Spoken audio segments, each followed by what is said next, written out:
በዓለም ዋንጫ ታሪክ የታዩ የምንጊዜም አይረሴ የእግር ኳስ አጋጣሚዎች። የዓለም ዋንጫ በየ4 ዓመቱ ሲመጣ አስደናቂ የድል ደስታዎች ብቻ ሳይሆን በእግር ኳስ ታሪክ ውስጥ ለዘላለም ተቀርጸው የሚኖሩ ድንቅና አነጋጋሪ ክስተቶችንም ጥሎልን ያልፋል። የመጀመሪያው ታሪክ የዓለማችን ድንቅ ኮከብ ዲዬጎ ማራዶና በ1986 የዓለም ዋንጫ ላይ ያስመዘገበው ታሪክ ጎል ነው። አርጀንቲና ከእንግሊዝ ጋር ባደረገችው እጅግ ከባድ የሩብ ፍጻሜ ጨዋታ ላይ ማራዶና ከአየር ላይ የመጣችውን ኳስ በጭንቅላቱ የገጫት አስመስሎ በእጁ በመንካት ወደ እንግሊዝ መረብ ውስጥ አሳረፋት። ዳኛው ነገሩን ሳይረዱት ጎል አድርገው ያጸደቁት ሲሆን ማራዶና ከጨዋታው በኋላ ጎሏ በከፊል በማራዶና ጭንቅላት በከፊል ደግሞ በእግዚአብሔር እጅ የተቆጠረች ናት በማለት ምላሽ ሰጥቷል። ይህች ጎል እስከዛሬ ድረስ ዘ ሃንድ ኦፍ ጋድ ወይም የእግዚአብሔር እጅ በሚል ስያሜ ትታወቃለች። ወደ ሁለተኛው ልብ ሰባሪ ታሪክ ስንሄድ የጣሊያኑ ኮከብ ሮቤርቶ ባጆን እናገኛለን። በ1994 የአሜሪካ የዓለም ዋንጫ ፍጻሜ ጣሊያንና ብራዚል ተገናኝተው ጨዋታው ወደ መለያ ምት ፔናልቲ አመራ። ጣሊያንን በብቸኝነት ተሸክሞ ፍጻሜ ያደረሰው ባጆ የመጨረሻውን ወሳኝ ፔናልቲ ሊመታ መጣ። ነገር ግን የመታው ኳስ ከግቡ አናት በላይ ወደ ሰማይ በረረ።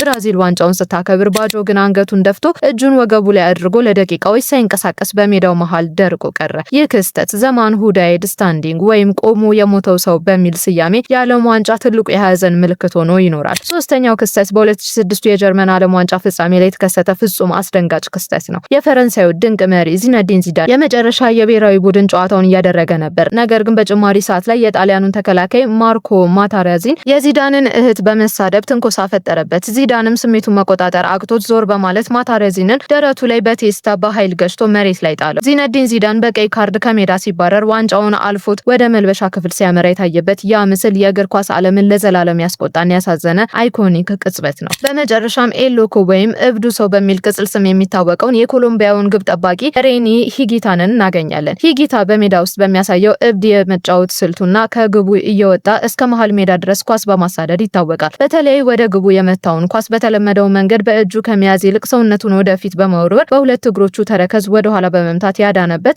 ስኮርፒዮን ኪክ ወይም ደግሞ የጊንጥ ምት በዓለም እግር ኳስ ታሪክ ውስጥ እስከዛሬ ድረስ እጅግ አስገራሚና ተወዳዳሪ የሌለው የግብ ጠባቂ ብቃት ተብሎ ይጠቀሳል። እነዚህ አራት ታሪኮች እግር ኳስ ከጨዋነት በላይ እውነተኛ ስሜት፣ ትግልና ታሪክ መሆኑን ያሳዩ ናቸው። እናንተ ከነዚህ አራት የምንጊዜም አይኮኒክ አጋጣሚዎች ውስጥ ይበልጥ ትውስታችሁ ውስጥ የሚቀረውና የሚገርማችሁ የትኛው ነው? የማራዶና እጅ ወይንስ የባጆ የፔናልቲ ስህተት? ያሉትን ሀሳብ ኮመንት ላይ አጋሩን። አጃይብ ካላችሁ ላይክ እና ፎሎ ሼር ማድረግ እንዳይረሱ።